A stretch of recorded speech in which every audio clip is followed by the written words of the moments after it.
जय जगन्नाथ पुणी थे आपण मानक स्वागत करुछि मोर आउ गोटे नुआ वीडियो रे। आजिर वीडियो रे आमे भुवनेश्वर उपखंड रे सम्राट अशोक जीवन शैली को वर्णना करुवा धौली पहाड़र धौली शांति स्तूप को बुलिया पे जिबा। अनेक लोक यहाँ बौद्ध विहार नाम भी जानते। समय प्राय 4टा आमे भुवनेश्वर रसुलगढ़ रसिक आम प्रिय चित्त भाई आउ मु बाहरी गलु बुलवाक। आपण मानक अनुरोध वीडियो को शेष पर्यंत देखंतु आउ शांति स्तूप धौली पहाड़ कहानी आपण माने एही वीडियो माध्यम जान।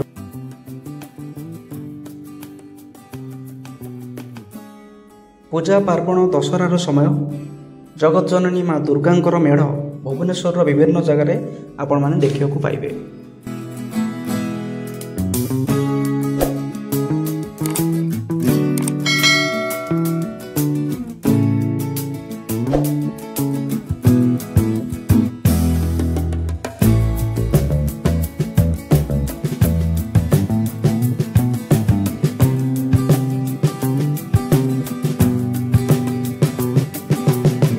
बाटरे आपण माने देखि पारथुवे प्रभु लिंगराजंक बिंदु सागर पोखरी।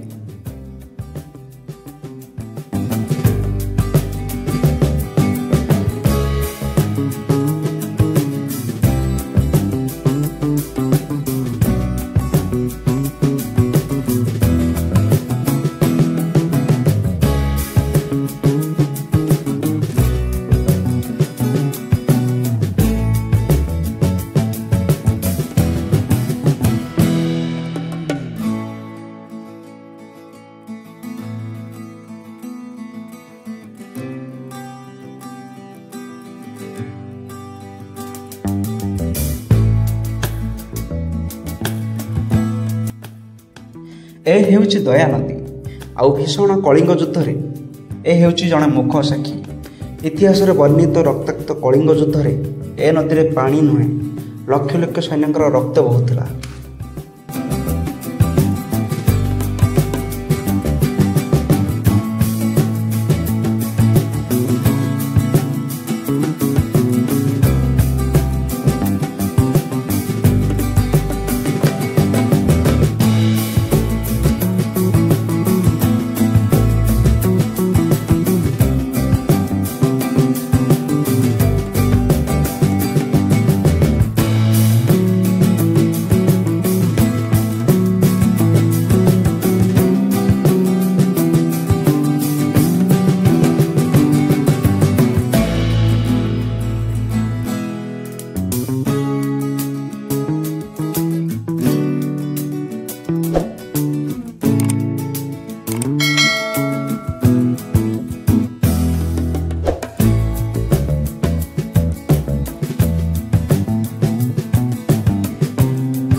शांति स्तूपर बैक साइड आम पहुँचलु तो यही आपण मैंने देखा पाइबे बाबा श्री धवलेश्वर मंदिर।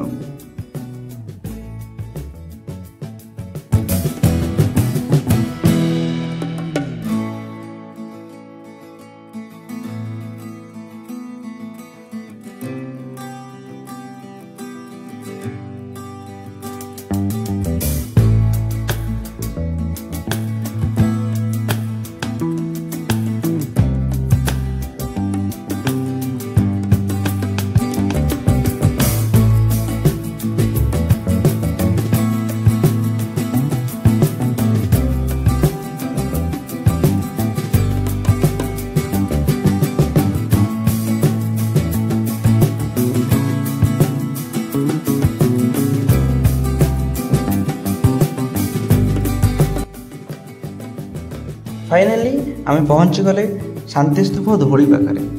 यही स्तूपटी शांति एवं अहिंसार प्रतीक भाव में निर्माण करा जाइछि, ଯେଉଁଠାରେ प्राय 261 ଖ୍ରୀଷ୍ଟपूर्व ରକ୍ତାକ୍ତ କଳିଙ୍ଗ ଯୁଦ୍ଧ ଘଟିଥିଲା।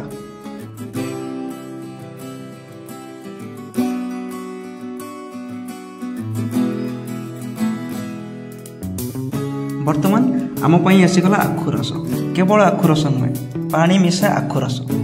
तो चलतु टेस्ट करना।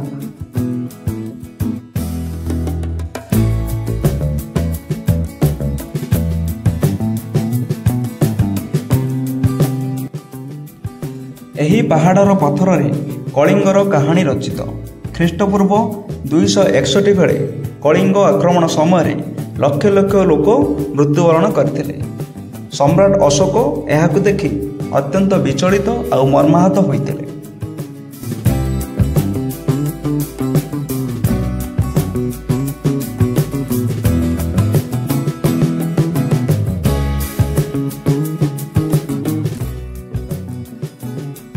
कलिंगर रक्तरंजित युद्ध पर युद्धर कारण और परिणति सम्राट अशोकଙ୍କ मनरे पकाए गभीर प्रभाव। अनुतापर अग्नि रे निजको भस्म करने चाहती सम्राट अशोक। परे से बौद्ध धर्मर गौतम बुद्धଙ୍କ शिष्य उपभोक्ता ठारू बौद्ध धर्मर दीक्षा ग्रहण करनियंती और निजको चंडाशोकरू धर्माशोकरे परिणत करती।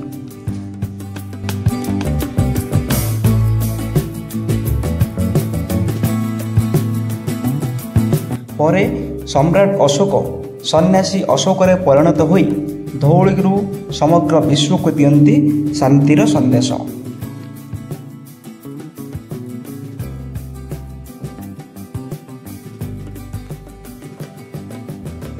शांतिर प्रतीक एही स्तूपटी 1972 मसीह अशोकଙ୍କ धर्मग्रहण को स्मरण करने जापान बुद्ध संघ एवं कलिंग निप्पन बुद्ध संघर मिलित प्रयास यह निर्माण करा जायथिला।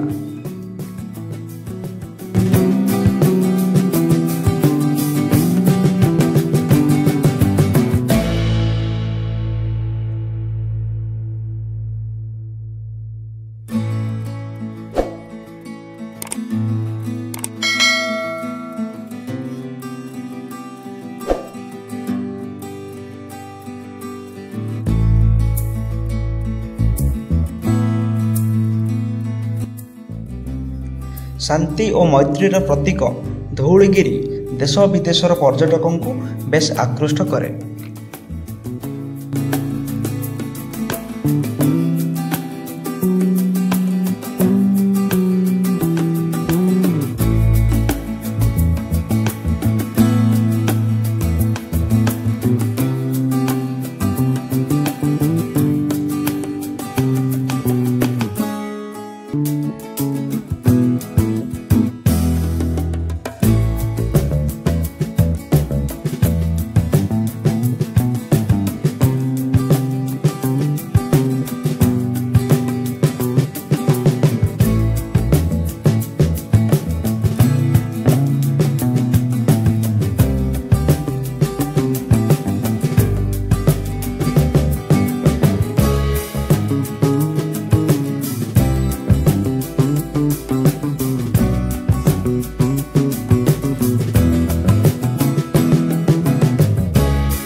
आपण मैंने देखिपे यही स्तंभ जापानी भाषा किसी लिखा जाइए। जदि आपण मैंने जापानी भाषा की बुझीपार्टी ताले कमेंट माध्यम निश्चय जणाइबे।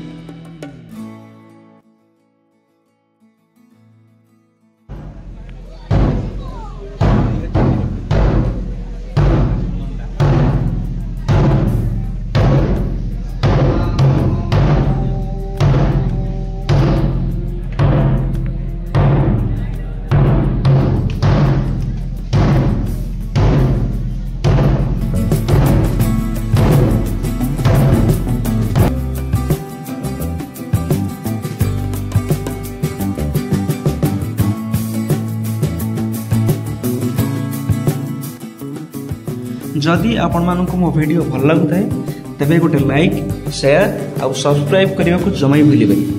से जाए आपण मैंने भल रुहतु खुशी रुहतु। रही जय जगन्नाथ।